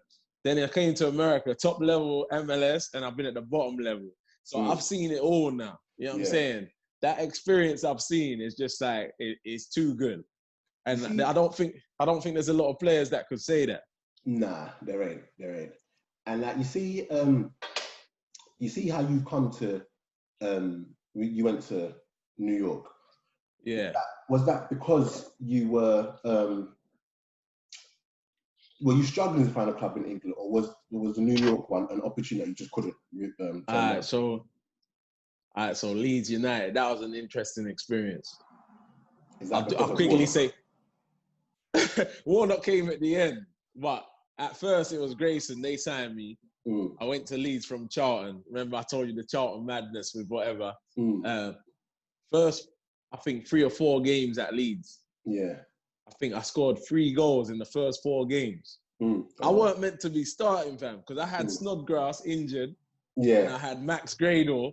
He was suspended for 4 games because he did a madness. So it was me and Sanchez Watt. Shout out Sanchez Watt. Me and Sanchez Watt, either wing. We were both wearing yellow boots. Everyone was getting mad about us at the time, I remember. And we were doing bits. So I think you had Bradley Johnson on as well. He was in that team as well. Yeah. Shout out Brad. So we were going through the game. I mean, after the first 4 games, I was like, rah, I've got 3 goals. This is me set. Like, I was thinking, the way this is going, I'm going to keep playing. But you don't always get what you deserve. Obviously, Snod's very good player, and Gradle, very good player. In their mind, they had those 2 starting. You know what I'm saying? So it's like, as soon as I had 1 game where I weren't scoring, I remember Snods came in. And then then he stayed in. Yeah. And like, I couldn't get back in the team for ages. You know when you think, all right, I'll play in a couple ages. Yeah. We went on a mad run. We were second in the championship at Christmas. We could have got promoted to Prem. But I don't even know, like, in the end, we ended up falling down a little bit. And I couldn't get back in the team. So Leeds, basically after that, I never really had a long run in the team after that. So at the end, I went to Notts County on loan the next season. And like, Neil Warnock had just come in. I was doing pretty well in training, but them man, like, at that point, I think he had his own mind and ideas. He weren't even watching training. Yeah. So he said he wanted me to go with his boy Keith Curl on loan, which weren't that far from Leeds. It was like an hour drive. So I went there. 10 games. I scored 5 goals, 3 assists, and a hat trick in 1 game, fam. Whenever I've had the mad times where I need to perform, I've realized back against what I'll perform. So I was thinking, all right, 10 games, 5 goals from the wing. I'm going to easily get a team after that. And I remember I went Portsmouth. This is when Portsmouth was having some money issues, but they had no players. So I was there and I went on pre-season tour to Spain with a couple guys. And when I went there, so this is right after Leeds. I was thinking, all right, I'm going to get signed easy. I'm there training. Next thing I see on Twitter, after I've been there like a week or 2, I see on Twitter, why would you not sign Lloyd Sam, Michael Appleton? That's what it said. I was like, I laughed. I was like, wait. And I was realizing that this is from something serious. I was like, what? They're not signing me. So I remember calling my agent. I'm like, what's going on here? And he called the manager. And the manager said they're not signing me. I was like, crazy how you hear about that through Twitter first? Through Twitter. So I was like, wow. I was still in Portsmouth. I needed to get back to Leeds. Bear in mind, I got a lot of bills to pay. It's getting to that time where my money, I'm gonna stop getting money. So I was quite stressed, but I had already booked a trip to Dubai with my girlfriend at the time. So I'm going to Dubai with her. She's just thinking about the life and, you know what I'm saying? Yeah. I'm like, yo, chill. We don't know what's going on. I'm like, we don't know what's going on, honestly. And I remember when I was saying, yo, chill, calm down. It weren't really a, yeah, you're right, let's chill. It was more like a, animosity towards me saying chill. I remember thinking about that. I was like, rah, I'm alone in this situation. Anyway, so I'm in Dubai and I got a message on Twitter. The message on Twitter said, we got a team for you. It's in America, in a city you'll like, with players you'd want to play with. So I was like, oh, this sounds interesting. I was like, what team is it? They said, no, you have to sign the little agreement before we can tell you. Huh? What agreement? you know, that's what agents do before they tell you the team. Okay. Yeah. First they're like, oh, we have a team. We can't tell you which one until you sign, or you'll contact the club or something, and we won't get our permission. So I was like, all right, well, this sounds interesting, and I need a team. So I was in Dubai around the pool messaging. While the girlfriend at the time was probably thinking about what can I buy at the mall. You know what I'm saying? Hey, people can relate to that. But anyway, so I messaged him back. I'm like, look, send me the thing. I'll sign it. I'm very interested in the opportunity. Next thing, I signed it. They said, look, I remember thinking, I hope it's New York, because New York, that's all I was thinking in my head. Yeah. Hope it's New York or LA Galaxy. So they come and they said it's New York Red Bulls. I was like, wow. Like, that's very interesting. I would love to go there. Were they interested in signing you, though? Or was it like... They were interested in signing me. I didn't know why till 2 years later when I was on the team and I started to investigate. How did I get this move? And then I told you that right after. So I went, they were saying, you got to come. And I'm like, what, are they signing me or is it a trial? And they were like, it's not a trial, but they just want to see you. I said, well, then that is a trial, because if I go there and I'm not playing well, then they're not going to sign me, so that's a trial. They were like, look, they just want to see your fitness. In the end, I had nothing else. I was like, all right, I get to have a trip to New York. You know what I'm saying? Go train with Thierry and Tim Cahill and them, man. I was like, all right, cool. So Thierry was out there them times? Oh, yeah. Yeah. So Thierry was there. So I went out there on trial, and I was like, I might as well see what Thierry's saying. So I got out there, and I remember I trained for a week, and I did pretty well. And they said they're signing me. It's like quick, fam. I was like, rah. That was quick. That seemed easy. So I signed, and I remember thinking, rah, this is a big deal. Like, the guys I'm training with, and I was just intrigued by the American League. I think people are intrigued by it. You know what I'm saying? It's that was actually going to be one of my questions. Like, what is it actually like, and what are the main things you noticed? All right, so I'll get to that as well. So that's how it happened. I was just in Dubai. They sent a message. Bam. Next thing, I'm in New York training with them, man. Must have been it. Honestly, we were going through some issues at that time. Honestly, we was going. I think, you know what I'm saying. We were going through something. You know who you are, but nah, we were going through. Were we going through some issues? I just, you know what I'm saying? You know when you think ride or die, fam? That wasn't ride or die. That weren't ride or die. Once I've signed, it stayed with me that the way the person was acting. You know what I'm saying? Yeah. But I didn't lock it, because them times it weren't crystal clear in my mind. Now I'm at a level where it's so easy to tell who's for you and who's not. So ended up signing for Red Bulls, and towards that end of the season, obviously training with Thierry, that was mad. And I had first got there, and they said I needed to do fitness. And like, it was mad because Thierry had decided that they had given the team 5 or 6 days off. Thierry decided he was coming in. So right after I signed, I was training, just me and Thierry. I was like, rah, this is mad. I said, I'll pay for this. You know what I'm saying? So it was a mad thing. I'm like, rah. And the thing is, and like, you've been at like you said, Prem, and you played against these pros before. Were you still like, rah, this is Thierry? It's mad because when I was at Leeds, I played against Thierry, and I asked. He had come on loan for Red Bulls, and we were warming up, and I asked Thierry if I could get his shirt. Oh, was that his comeback? Comeback, and he put it in the corner. That was against Leeds. Yeah. So I was on the bench, and we were warming up together. So I had asked him, and he was like, nah. And I think behind that game, I think David Beckham was there as well. So I've got a signed program from Thierry and Beckham, I remember. Yeah. And then when I'm there, I'm like, hey, T, you remember? Fam, Thierry remembers everything. He knows every player. You wouldn't even expect him to know. This guy is so smart. He knows everything that's going on, speaks like 6-7 languages. Yeah. And like, when I was talking with him, just the things I was picking up from him was mad. The standards he keeps to, but he sets himself. Yeah. And I think that's one of the main things I've kind of took from Thierry. The standards, like, that I set myself. Because, you know what I'm saying? As I told you, like, a guy has seen me play MLS, and he was like, how... Did I tell you that? Or did I tell someone else that? I told you that, right? I think I told you that off air. I think I might have told you that off air, and that's like the standard he keeps himself. Because when we were training, he was saying a lot of the players had gone to Miami. And he was like, bear in mind, we're in New York.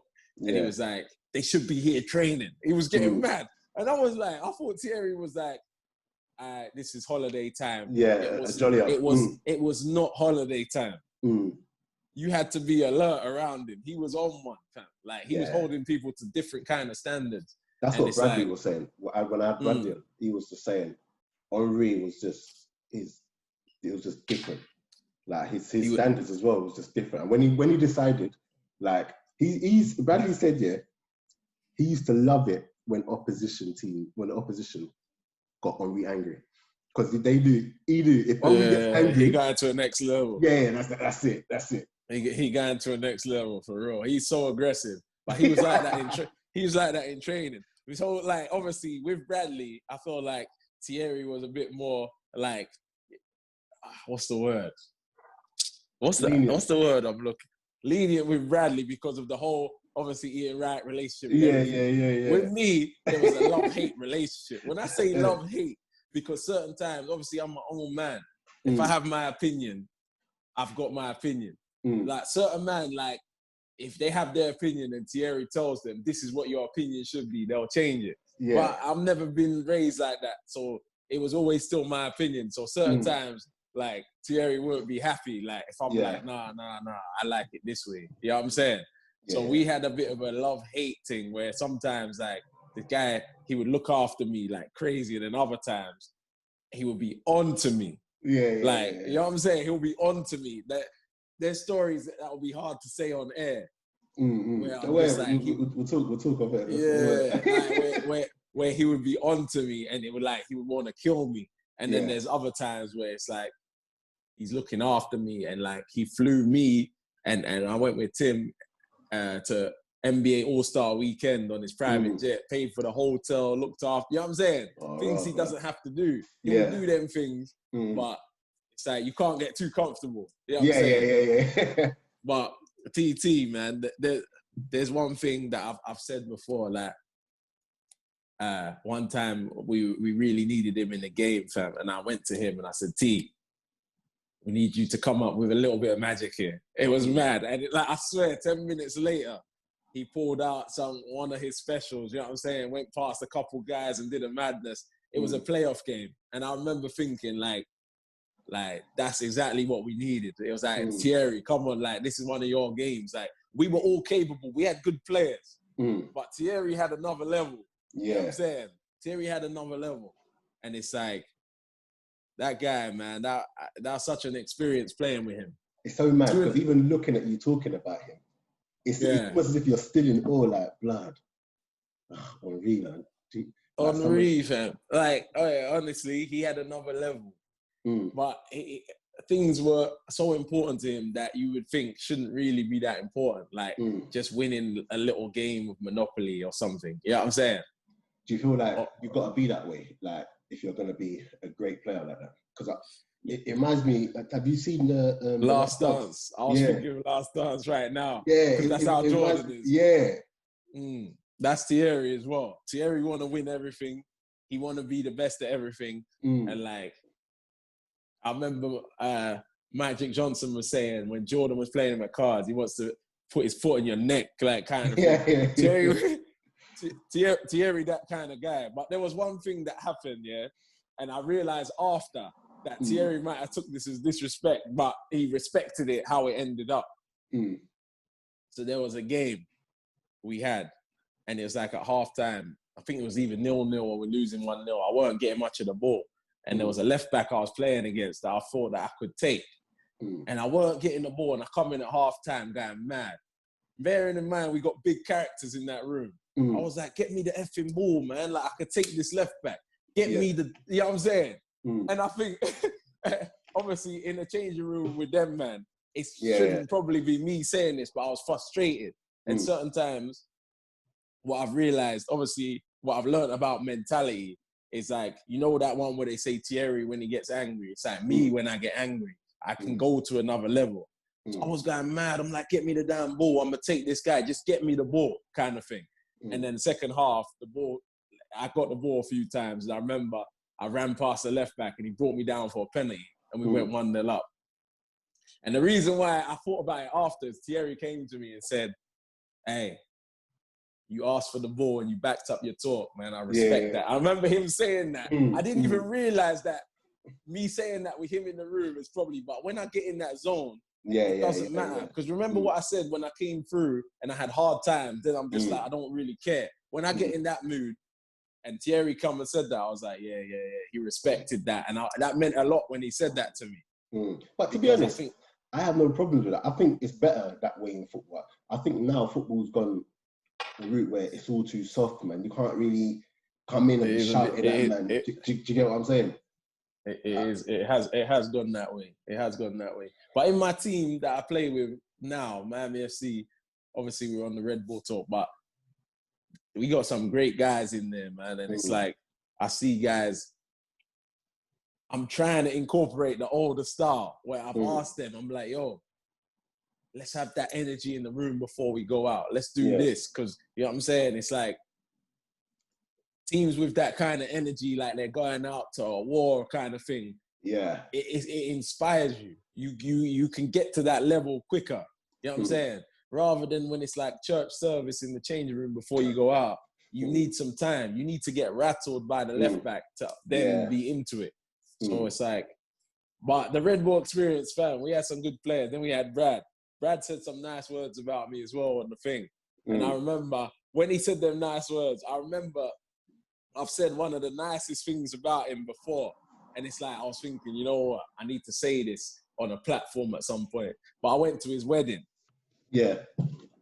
And I remember I had said something like, honestly, if your daughter's getting married, I think you want it to be Brad that's coming home. Yeah, you know what I'm saying? Yeah. That's a great guy, you know. Obviously, like, we spent a lot of time. I won't say he's my best friend because I don't think that's what it is. But I know exactly what you mean. He's one of my favorite. I think he's my favorite character, though. Do you understand what I'm saying? Yeah. That's like my favorite character right there. And like we've been talking a lot now because we play Warzone on COD like every night when he's about. Yeah, he's been away for a little bit, but so that's why my favorite character, man. That guy is so unselfish. It's how has he scored that many goals? Like, and you know he passes a lot as well. You know what I'm saying? He's not one of them guys that shoots all the time. I don't understand how he scored that many goals. And I think one season he had more assists than me or something like that. And I was like, rah. Yeah, I think that's more to do with like, that just says a lot about his game intelligence and game IQ, man. Because a lot of the time you might look at it and just think he's just a bagsman.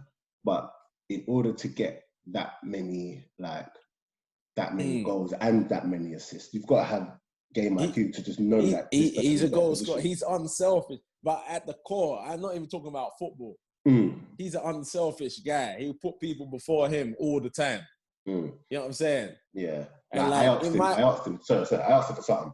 And the way he was going out of his way to try and come through for me, I was like, oh, okay. Yeah, no.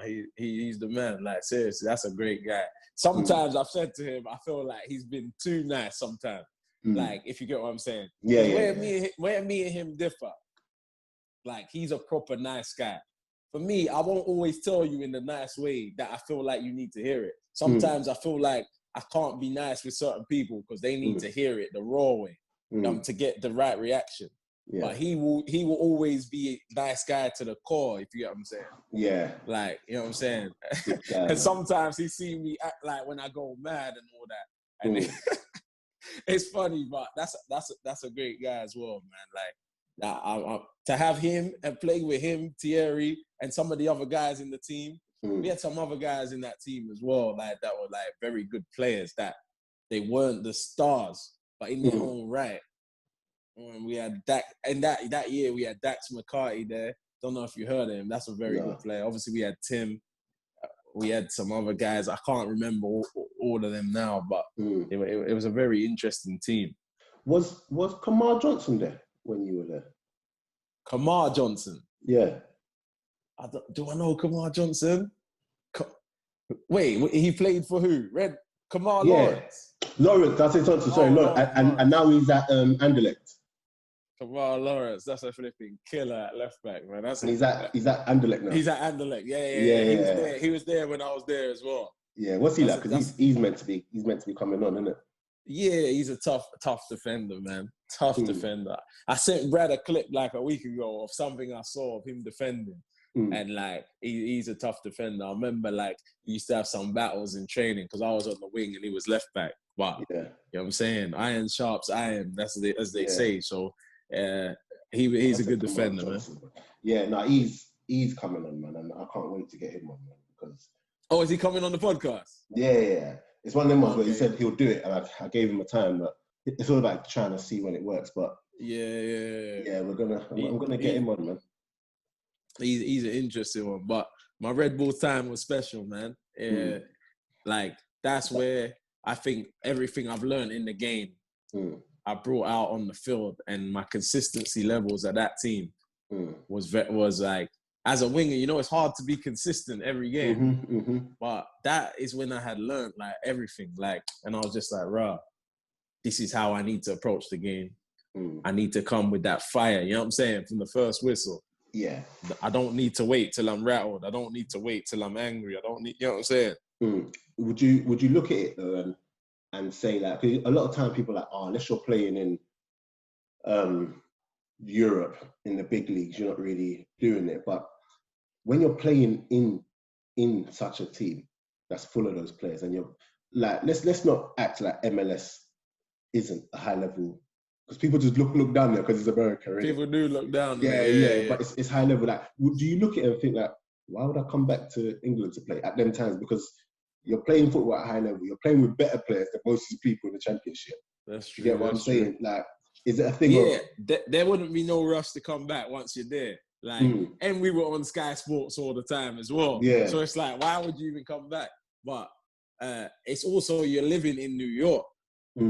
Like, obviously, my lifestyle them times was I was working hard, playing hard, man. The only way you can play hard is if you're doing well on the field. You know what I'm saying? Yeah. So I was working hard on the field, and then I was enjoying the city of New York, man. And that was really special times, man. Like I know how to enjoy life as well. So it's like those times in New York, that was probably one of the main differences. You know, Americans know how to do things big. So in them cities, as they always talk about the lifestyle, the heat in the summer, it's just different, man. That was an interesting time. Yeah. But at one point, I got traded just out of the blue, didn't I?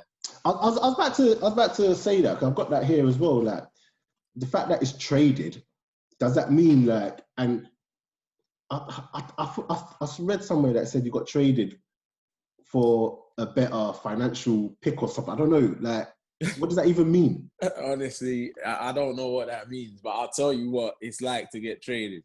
So I was living in New York 4.5 years at that point. I remember at that time that I got the phone call. I was at the Dream Hotel. It's like there was a pool. It was a nice day. Had a friend there. And like I was chilling. Look at my phone. It says the manager's name. And there I am, oblivious to the dangers of answering that phone. I answered the phone. I'm like, what's happening, Gaffer? You know what I'm saying? And he's like, today we've traded you to DC United. Those few words there, do you know what those words mean? It means so much. It means I now live in a different city. You know what I'm saying? Now work in a different city. I leave all my friends, have to pack up my house. It's just mad, like those few words. I'm like, I remember I was in tears, man. It was such a big thing. But honestly, it was probably one of the best things for me. Oh, why is that? Because obviously, if they were looking to trade me like that, I was in my last year of my deal as well. But I was trying to talk. I probably wouldn't have got renewed later. So going to DC, I remember when I spoke to the manager of DC, and he said, hey, how long do you think, before you get it? And I'll just say, look, man, there's no point in waiting. I can come straight away. I remember I went straight and I met the team and they had a game. And I was so frustrated. I remember when I said the leadership thing, yeah? I learned from Red Bulls. Now I got to DC, and I remember I went to one game, and it was like a church before the game. And I was like, and we went and got spanked 3-0, but I didn't play because I had just got traded that day or the day before. So the next game I was in the team, and I remember I was still upset about being traded, looking at the results from Red Bull. They're beating someone 3-0 or something. Yeah. And then we're at Toronto, I think, away. And I remember I was so frustrated them times. Before the game, remember, this is a brand new team. They don't really know me. They don't really know me like that. I remember we're in the changing room, and I'm like, we ain't going out to some game in the church again. That's what I'm thinking in my head. I was going to assess. I was assessing, what is this vibe going to be like? Obviously, it was quiet. No one's really saying nothing. We're just going to walk out there, maybe get spanked again. So I remember I was boiling up inside because I was still unhappy being there. Yeah. And I remember before we went out, I've stood up in the changing room. This is still nuts when I remember this because I had just signed. And I said, guys, are we seriously about to go out to a game with this kind of like energy in the room? Remember, I don't know no one really. Yeah. I said, we're about to play an Eastern Conference game. We need to get up, like, and I can't remember the exact words I said. I said, we need to get effing up for this effing game, you know what I'm saying? And like, I remember it was awkward for like 15 seconds. No one was saying nothing. And then the captain stood up and said, yeah, he's right. Yeah. And then, so after I did it, I was like, oh, what have I done? They're like, yeah, he's right. And then imagine everyone started making noise. Yeah, let's get out. Everyone's clapping, you know what I'm saying? Like American kind of vibe. Yeah, let's go, guys. Everyone was getting mad. And I remember it's like even management was looking out, you know what I'm saying, out the corner, seeing what was going on in there. And like we all got up for the game, went out. We didn't win the game, but it's like we didn't win the game, but I announced myself. Like, and I said, like, this is what it's gonna be, fam. Like, and that was early. And I remember from then, that's when I started giving team talks for that team because it was needed. We didn't really have like those characters at the time, and then it was just all part of my development as a man and player. So it was like the DC United experience was interesting, but that was an interesting time. But the trading experience is not nice, fam. I wouldn't wish it. It's so mad how, like, if that was England, you'd probably have a say in the matter. Like, you'd have a say. You'd have a say, but this one, like, no, you'd be traded. That's literally it. That it's done. I said to them, what, you couldn't even come to me and let me try and choose where I'm trying to go. But honestly, DC wasn't a bad place, man. Like, after I went there, it wasn't bad at all. The food was good in DC as well. I love the food in DC. So it's like, I went there, my cousin lived there. Yeah. You know what I'm saying? I was getting African food. I was getting Ghanaian food in DC. I remember there was like a restaurant, shout out Bukum Cafe, because that's one of my favorite places to eat. And I was there eating that food, like, I was getting okra soup and all that. Like, you know what I'm saying? They must have loved you there, bro. Oh, love me. I love them. Every time I'm back in DC, I'm going Bukum. And obviously, DC is a very, like, there's a multicultural place. So it's like a lot of people don't really know too much about it. They just know the president lives there. But it's actually, like, it's not a bad place to live. It's not a bad place. So that was interesting. Great times. Yeah, it's mad, though, because, like, I've got all these, like, when I do a podcast, I've got things that if I want to talk about, I normally let the conversation flow. And literally everything here, you've covered, just in conversation. Wow, what you got there? Is there anything else there? What else you got? So, Leeds, that's where you're from. So, you're originally from Leeds, isn't it? So, was it a thing? No, so I was born in Leeds, but I was only there 2 months. So, and then I came to London. So it wasn't ever a thing of like, I'm going back home. Nah, but I played on that when I got back to Leeds. You know what I'm saying? It's like the fans heard I was born in Leeds and they used to sing, "You're Leeds and you know you are." And I used to love that. And I actually am born in Leeds. So it was like, it was special, like, to actually play on that fact. But I'm really London boy, if you know what I'm saying.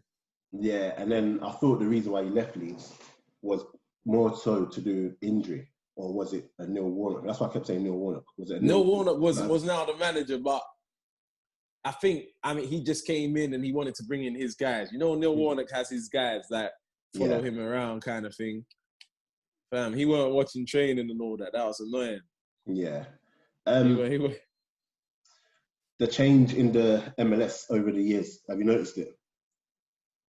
Yeah, I've definitely noticed it. When I first got over there, I was having my way with players, I felt. You know what I'm saying? Mm-hmm. And I remember after a couple weeks, I think because they didn't know who I was as well. Yeah. And then after I started knowing the left backs, man, it changed, fam. It wasn't easy. At first, I was like, oh, this is all right. And then after a while, it's like, now they know who you are. They come prepared, and it was a bit more difficult. You know what I'm saying? Yeah. So, but over the years, everybody's trying to get to that league. There's some good Argentinian, South American players. You know what I'm saying? So, and it's hard league to get into now. And that's the thing. I think if I was a 32-year-old 10 years ago, I reckon I would have been able to play MLS. But now I think, it's hard. Tough. It's tough. And it's hard to get it. You have to get lucky.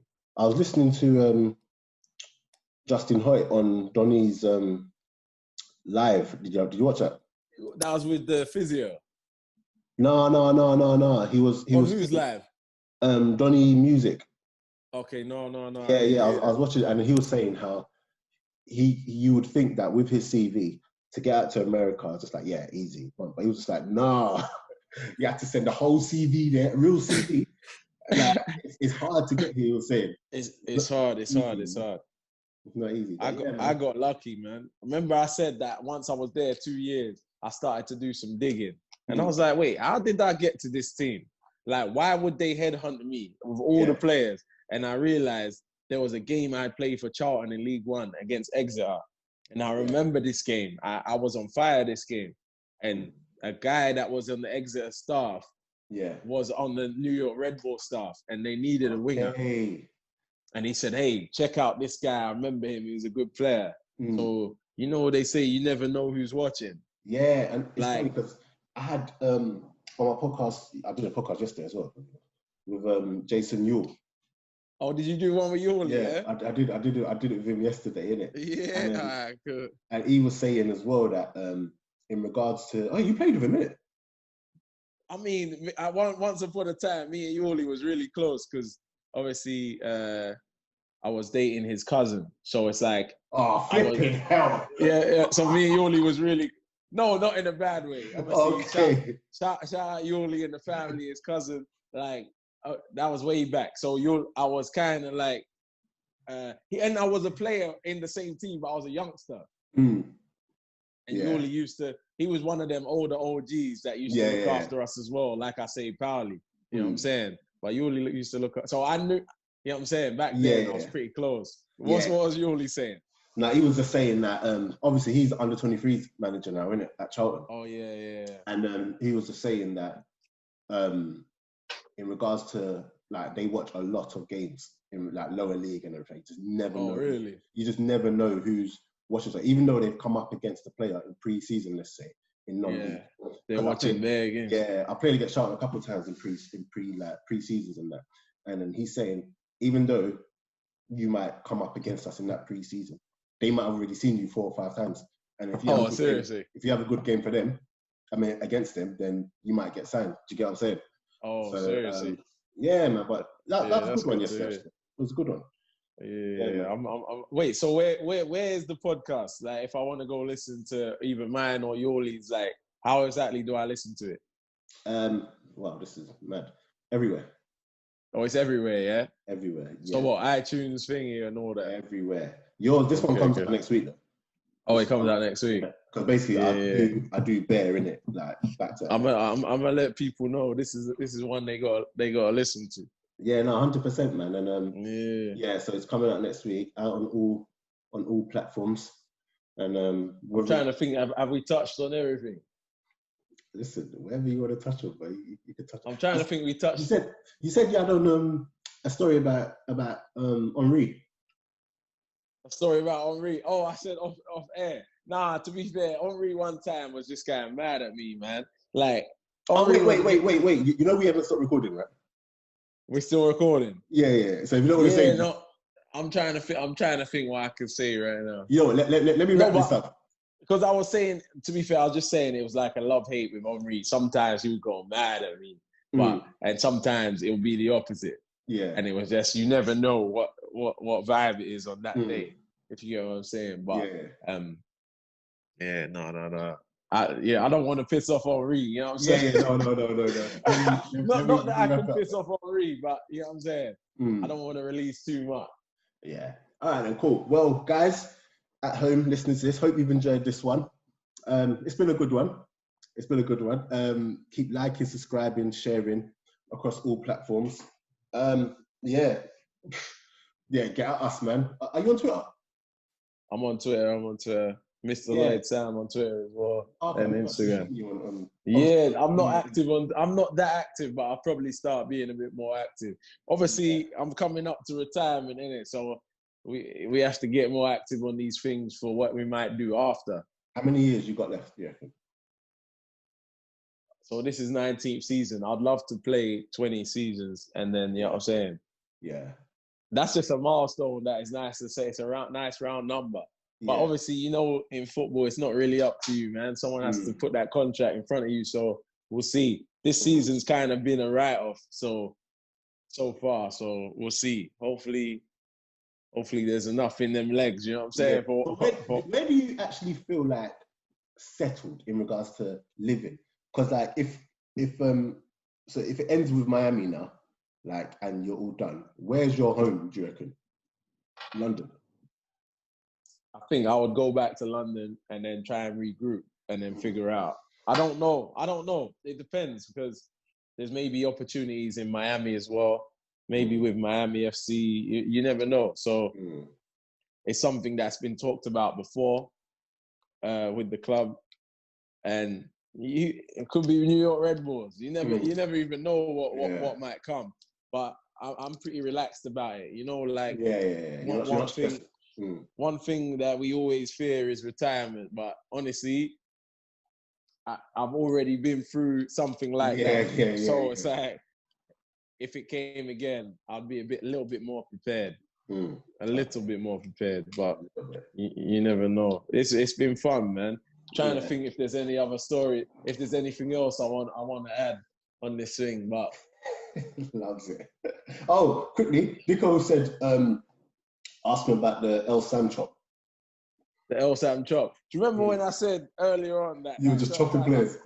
Yeah. Obviously, the El Sam chop is something I'd say I've made a living off of that, and it's like I really know when to use it and when to get it to work.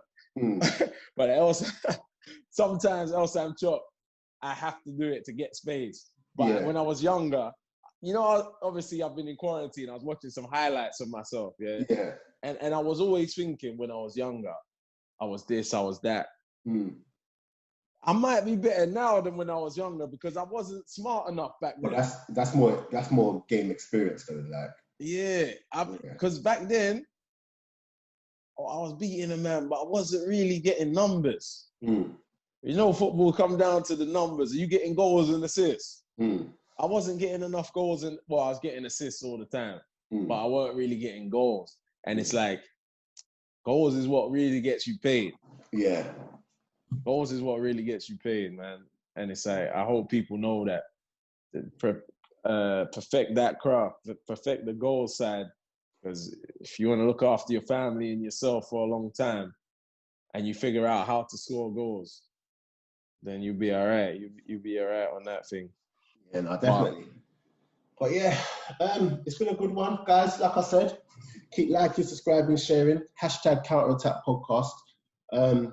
Yeah, man. Lloyd, it's been a good one, man. It's been a good one. Yeah, when all this is done, because basically, in fact, no, I'll say that off thing actually. Let me say that. But yeah, guys, we're out. Until next time, see ya. Stay there, Lloyd. Don't go yet. I'm still there.